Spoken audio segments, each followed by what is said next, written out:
great to see so many of you here today. So we are 4 students and a teaching fellow who have spent a lot of time while we've been here thinking about technology and making improvements to the student experience through technology. So there are 3 technologies we're going to look at. Johan, myself and Ryan are going to do that. But before, Tim is going to introduce the student need and his empirical backing for some of the work that we're doing. Over to Tim. Thank you, Henry. I'd like to first of all start off with a statement that the education environment is changing and that technology can be increasingly seen as mission critical to completing their 21st century degree. And evidence that I have that institutions need to recognise the need for technological change really broadly fits into 3 categories. The first is anecdotal evidence, and the second is pilot study evidence, and we've also got survey evidence from the work that I've been doing over the past 12 months here. Turning to the anecdotal evidence, hopefully you can see from the graph there, the red line shows that in my experience as a student, in my first year between 80 and 90% of my lectures were recorded. Moving into my second year, between 40 and 50% were recorded. And then moving into my third year, none of my lectures are recorded, and there's less technology used in my third year lectures. And it seems kind of counter need. In the sense that as a student I would expect that in my third year when arguably matters the most, I would get the most support and most technologies to back me. And it's just indication from my part that I think we need to look at the need for change. My own view is backed by the views of my peers. Looking at our module evaluations data, I can see that students clearly value the technologies on offer, and that students really say that they want to see more technologies on offer in the future. Point number 3 there, the rising student numbers. Again, further indication that we need to look at the need for technological change. You can see that from the UCAS graph. The student numbers in the UK have increased 44% since 96, or between 96 and 2009. In the University of Exeter, they increased 44% over the same time period. But international student numbers, which is the purple bars, between 2002 and 2011, increased 325% across the University of Exeter, and actually increased 889% in the business school. And again, it's just indication that there's a need for change and that technology could provide a solution. Point number 4, the building work and investment in physical infrastructure. You can see there a picture of the Forum project. And I think this really illustrates that the university recognised that the education environment is changing, and they recognise that student needs are changing. But I have a few case studies that really illustrate the fact that it raises into question the fact that IT and the non-physical infrastructure to support students might not be increasing at a fast enough rate. So that's really, I guess, the anecdotal evidence that I have for the need for change. I also looked at 3 studies that have taken place here at the University of Exeter over the past few years. All of them concluded positively about students and how student attitudes towards technologies, how students value technologies, and the fact that they can bring result gains, they can bring gains in terms of attendance. And this really inspired me to do a survey which 359 students completed, 37 staff completed, and there were 10 staff personal interviews and verbatim comments taken from the staff surveys. The tenuous link to the Airbus really is the fact that the technologies that were being questioned in this survey are really at the cutting edge of the technologies on offer in learning environments. And the key findings are really that technology does provide the opportunity to enhance learning. It's particularly important to students who are in large groups, so given the rising student numbers, students in large groups to allow them to personalise their own learning and to engage with learning outside of the one-off lecture. It's particularly important to international students, students with families, students with disabilities, and working students who are combining learning and learning. More investment is required in technologies such as lecture capture and student engagement technologies, and we mention our specific student preferences later on in our later slide, in our wish list. And institution level support is required to, first of all, make staff aware of the benefits for students, and also to help staff in the transition phase from or to a more technologically rich future. Concluding remarks, you can see there from Toshiba, taken from their website, that innovation is a journey and not a destination. And I think it kind of rings true in this scenario as well, because I think it's really important that the recommendations made and the findings of the student survey that I've done don't provide a terminal solution to the changing environment. And actually I think there's a need to better integrate technological change into the culture of universities and also into formal management structures to make sure that student needs can continue to be met moving into the future. I'm now going to pass over to Henry, who's going to talk a little bit more about cost-effective means of meeting student needs. Thanks, Tim. So Tim's really successfully set out that students want more technology. And one thing that comes right through the data is that students want lectures recorded more. And it adds real value to their learning. So what's in an ideal world? What would we have? Well, we have every single lecture recorded in audio and video through a system, something akin to Echo 360. So Echo 360 is a platform that puts that all together and uploads it onto the internet. So that's the ideal vision, and it's what every student would love to have. But the reality is a little bit different. That's extremely expensive in terms of fixed costs, and you've also got the variable costs of running the support for those lectures. So how do we bridge that gap between this place, ideal place that we'll get to eventually, and where we are now? This is where my idea comes in. So it has technology, which is the recording of lectures, and people, students. So in terms of the technology, what technology can we use that's much more affordable than Echo 360, but has, let's say, I would argue, 60 to 70% of the benefit? It's pretty simple. It's just audio recording of lectures with a dictaphone and a lapel microphone. So that's the technology setup. And people. How do we run this system so that there's a large scope of lectures being recorded without that cost? And the answer on the people side is students. So students run themselves, with the help of the university and funded by the university, but students run their own recording of lectures through audio. So rather than talk about it in abstract terms, let's approach it from the 3 or 4 different angles that this program will run, starting with a student experience. So what's it going to be like for a student after finishing the lecture theatre, wanting to, say, go over the lecture or write some notes up, whatever it might be. So they go onto the learning environment, and on that learning environment, they would be able to download the slides and press play on the lecture. So they're now listening back to the lecture with the slides, clicking themselves as it makes sense with the lecturer. So it's not exactly what you would see in the lecture, but you get pretty close. And you listen to those and you make notes, let's say. And in the end, the surveys have shown and the research has shown that students with this sort of access do better. Great, so students go onto the system, they listen back to lectures with the slides in PowerPoint, they do better, great. How do those lectures get up there? Well, this is where student uploaders come in. So these are the same students that access the service, but they're actually now being involved by uploading. So they sign up for the program probably the year before. They do a training afternoon where they get told what and what not to do. Very important to have that. And then this is where the practical magic happens. At the beginning of the lecture, they clip in the lecturer with a dictaphone, press record, and sit back down and enjoy the lecture as they would normally. At the end, clip out and press stop. So that happens over the course of the week, 5 or 6 lectures they record, and then on the Friday night or Saturday morning, they upload the recordings onto the learning environment. And so now those recordings are available for all other students, and then at the end of the year, they get some sort of reward, monetary reward or a non-monetary reward, but they get some sort of recognition from the university. So we've now covered how the lectures get recorded, how they get uploaded, how they get consumed by the students. How does it work on the admin side? Is this a real hassle for the university? Do they have to employ 1 million people? I would argue not, because there would be a form of a learning technologist, and this could fall under part of their work that recruits the lecturers and the students, making sure the lecturers are as keen as the students, of course, trains the uploaders, sets up the tunnel, sets up the system so that you can upload onto the learning environment, and then introduces the lecturer to the student. So there is that personal communication, and continually checks the quality of recording, random checking just to make sure that everything is good, and then pays the uploader at the end of term. So that's the idea, and it's sort of innovative and interesting because it has everything and it allows us to record lectures at a lower cost. So what's happened?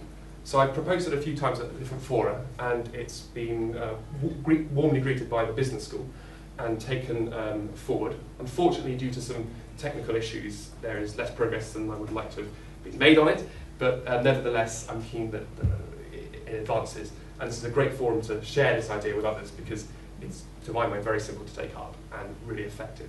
So looking forward, I'm the 3rd year, so hopefully something might be able to happen as I leave and beginning of next year.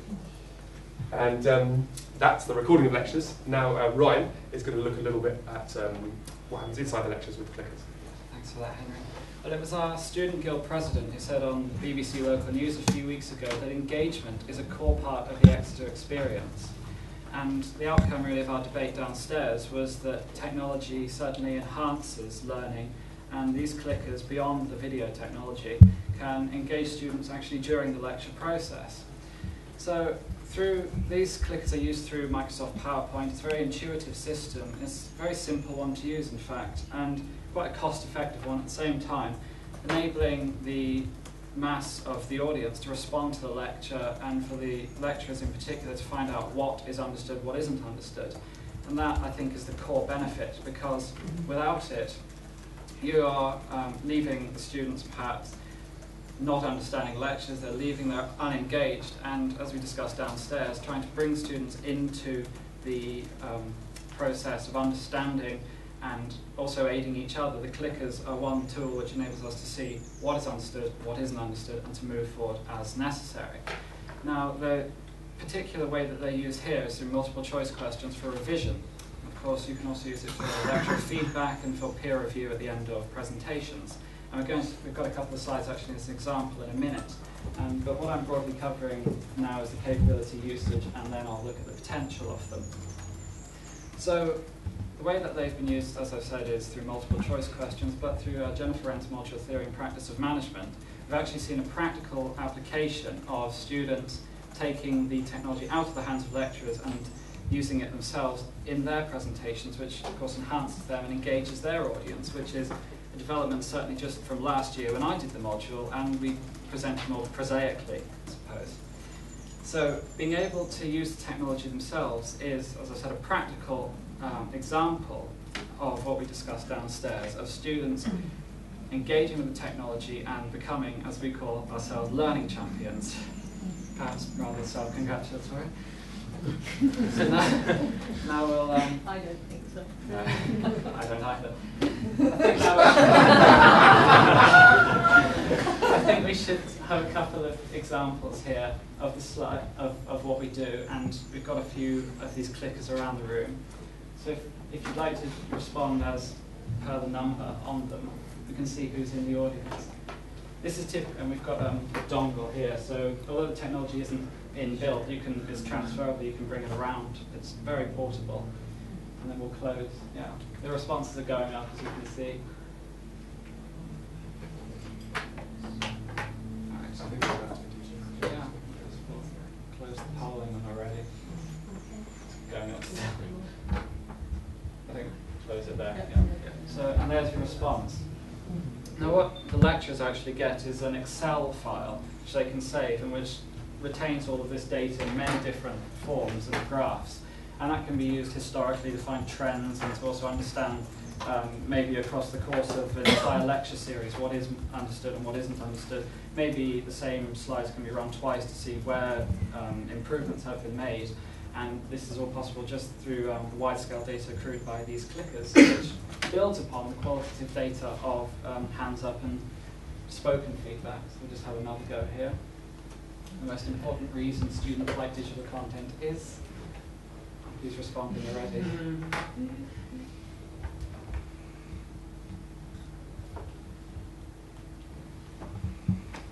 How many skeptics we've got? Yeah, 20 something, wasn't it? Yeah. I think it's 28.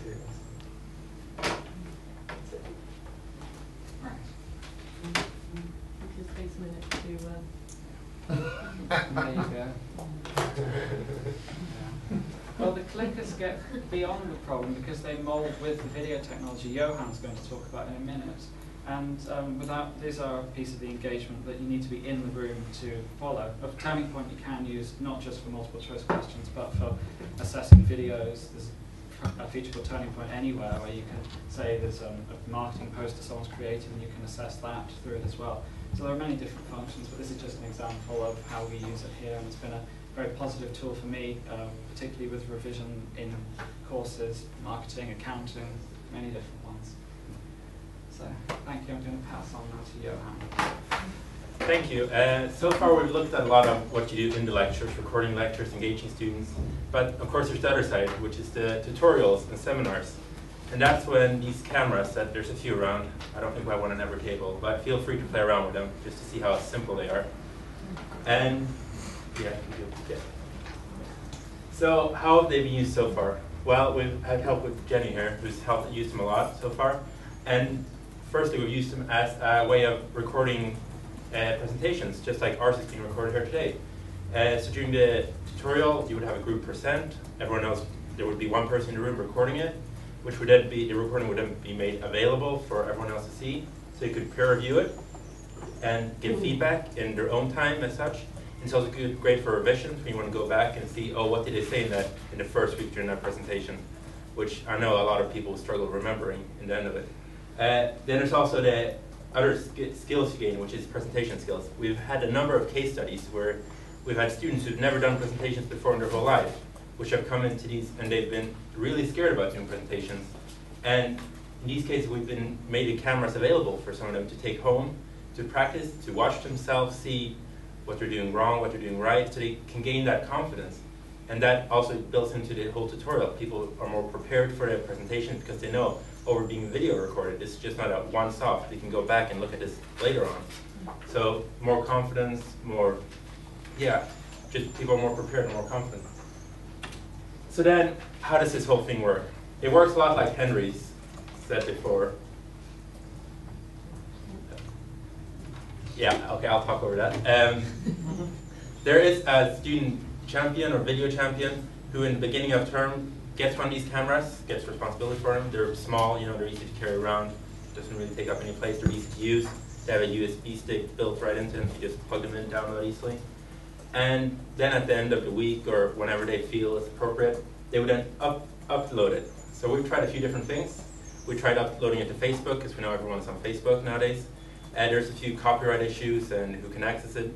So now we've moved on to trying YouTube, which we've made a closed channel, so only people with the URL can actually view the video. And of course, people uploading would have the login details. And that seems to be working very well. But ideally, we would like to combine it, again, on the Exeter learning environment.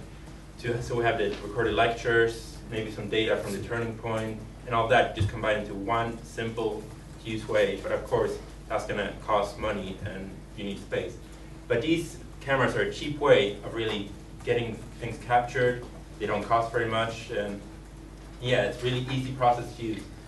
And they're easy to manage as well. I've been just checking up on YouTube site every once in a while, just checking the quality, make sure everything works. And there really hasn't been any problems at all to date, so nothing negative. But of course, just filming presentations is only scratching the surface of what this could really be used for. I see it going into, and I've talked to some accounting lecturers who see very positive in using this in their tutorials, maybe filming not the whole tutorial as such, but maybe one problem. So then at the end of term, when you're revising for your lectures again, sure, you have the question and the answer, the solutions, which is helpful, but I know from personal experience and talking to my colleagues that it's nice to be able to listen. What did they actually say during the lecture or the tutorial? And just see, so you really, seeing is more learning, and being able to go back to it really helps. So there's so much you can do with this technology, and it's cheap and easy to use. And I find it beneficial for students, and that's the feedback we've been getting so far.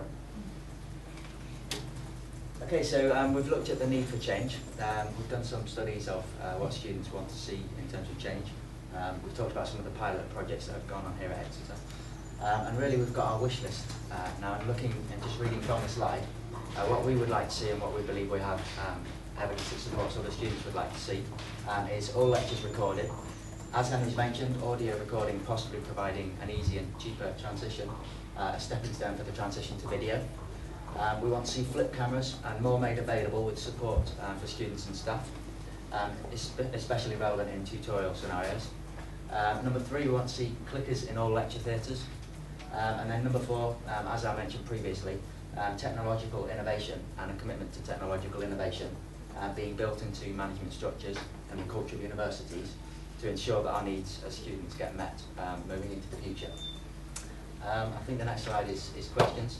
We won't be around too long over lunch because we've got exams and things like that. But if you have any questions, then please fire away. It's a shame that Cisco pulled out Flip, isn't it? Now everybody's starting to use it. Yes. It's a great shame. But think about just using a phone nowadays. Yes. The iPhone, you can hide out called in, it's easy to download again. So there's other things out there. Kodak also makes very good cameras with external microphones, which makes the sound quality even better. So there's all out there. Oh, yeah. So, yeah. You talked briefly about the copyright issue uploading to Facebook, and Yes. I just wondered if that was an issue audio recording as well. Do the lecturers have to volunteer, or and what is the issue about? I mean, lecturers at my place talk about copyright, dealing with sensitive issues like child protection or in social care, things that might be taken out of context. So I'm quite a risk averse, paranoid lot, but I think they do have some reasonable issues about performance and who owns it and how you deal with those sorts of issues. So when it comes to sensitivity, it's all internal to the university. The only way you can access the learning environment is if you are a student or a lecturer. So that covers a lot of it. On the copyright side of things, that becomes more of an issue. Depends, I suppose, on the contract that you have as a university with your lecturer. But if the lecturer's on board and the university are keen to put everything in place, copyright doesn't tend to become an issue. It's more about what if some of my competition in another university listen back to a paper that I haven't even published yet and then copy it, and that affects me. Not a problem because it's internal to the university. Yeah. I'd just like to say, with students who are recording and having the benefit of me being recorded as a lecturer, I always say to them that the full wrath of the academic institution will come down on them if they found using it in any way inappropriate. And it's there for their learning, it's part of an experimental process, and I'm really keen to engage with them to see how they use it. And one of the things that's really starting to be more and more of a feature is with all of the mobile devices that all of these students have, they can actually do it anyway, with or without my permission. So I would rather that we did it openly and talked about it. So I deal with first years and I teach from a textbook, so I don't have the same copyright issues that perhaps some of my more research active colleagues do with concerns about their intellectual property. Exeter's obviously a very particular institution. How sector-wide would you envisage this being? Just out of curious. I don't see why any of the ideas that we proposed would not be appropriate in any other higher education or even secondary education institution. And Tim, from As part of my part of the survey that I did, some of the 356 responses that we had were from another institution across the UK, and the data was actually very, very similar in terms of what the students. It was quite a lot of it was perceptions of what students thought that they would want, because they don't actually have access to the facilities that we have at the pilot level. But when you compared the two data side by side, it was almost identical. Was that a post-undergraduate institution or a Russell Group board? Do you know what sort of institution it was? Yeah, it was I guess what you might class as an old polytechnic. So a different grade sort of, I guess, institution. Maybe you could argue a different type of student. Yeah. But still, again, positive about the use of technology. But there are also studies that have been done in Australia and the States in particular, looking at groups of students. Slightly related, I'm really amazed at how the students have taken ownership of this. It's just incredible. And I was also wondering how replicable that was, but just very specific on the issues of lectures being officially recorded and made available. I've spoken to individual students at a large range of institutions who individually think that's a great idea, but I'm interested that when I get students into groups and they start talking about that, a lot of the groups then start to say, hang on, over time they think it will erode attendance at lectures, and that will affect, and it may be that Exeter students would never dream of not coming to lectures, but there are institutions where student attendance at lectures is an issue, and the students themselves, when they get into a group, say, oh, hang on, we would probably come, but there's lots of students who wouldn't, and then the experience of being in the lecture would be considerably changed. That's not having had the experience. Obviously, you are doing it, so you could assess over time if that happens. But has anyone raised that? I'll touch problem? on the external things, then maybe continue. So some of the research that's been done outside this institution shows that when you put the recordings out there, in fact, attendance increases, because students don't get lost on the way. The trouble is, even as potentially a keen student, if you miss one or two lectures for unavoidable reasons, you feel like you've lost and you almost throw the baby out with the bathwater, so you don't learn anymore. When you have access, so you can fill in your knowledge, you come back. I think one of the key things from the survey is that students, first of all, said that the value of a lecture depends on the lecturer and the module content, and they seemed to suggest that if they weren't going to turn up, they weren't going to turn up regardless of whether it was recorded and they could re-watch it. So that was really the first thing. The second thing, I guess, comes around to the use of engagement technologies, and the fact that in some of the modules that, or one of the modules that Jenny runs that has flip video cameras used, I think there was a 98% attendance last year.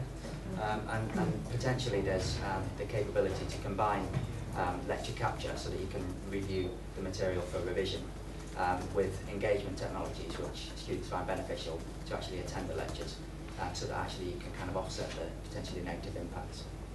But we don't really have any evidence that certainly student perceptions are that they're going to not attend. So just one final question, it's more out of curiosity. What made you do this? You're not the only one who asked that. No, I had an interview last week and that was the question I asked. Yeah. I talked about this in various other topics. Do you guys want to? Yeah, I was invited by Jenny at the end of last year to become part of it, and then at the start of this year I got involved with the Ask the Audience and the clickers. So I'm really keen to just be part of something more where I can actually be involved in the in enhancing the student experience here. It was a great opportunity. Yeah, well, I was one of the people using the flip cameras last year, and that's really how I got involved with it, filming and just seeing them thinking, how could we make this easier? And just the more I got involved in it, the more interesting it got. And also learning about these great technologies that are out there that I personally believe should be made available to all students. I think just to touch on that point, the graph that I showed you of ideal versus actual, just looking at lecture capture provision, really for me as a student going through the process of being an undergraduate student, you know, I really benefited from the technologies to start off with and to have them taken away. Again, I guess you see the benefit, and then there was a real need for me to try and get these technologies continued, and it's obviously not happened for me, but if I can influence change or inspire change that gets these technologies rolled out on a wider level, I guess that was the reason that I sort of got involved. Yes. Can I just ask you, just out of interest, in your transition from your secondary education into the university, was there a huge technology gap for you from what you'd experienced within the school? I don't think there was a big technology gap. I think there was actually an increase in the amount of technology that was used in university compared to secondary school. But in secondary school I was sat in a classroom with a teacher and there was probably 7 other people. Whereas in here, my first lectures were in Human A, which is about 300 capacity. Yeah. And it's really trying to personalise the learning when you've got questions. If you've got problems with bits that you don't manage to get notes taken in time, you can't just come and go over that again. So it's really the benefits of the technology, even though it did improve from A-level to universities. It's just the greater need, I guess, for the technologies.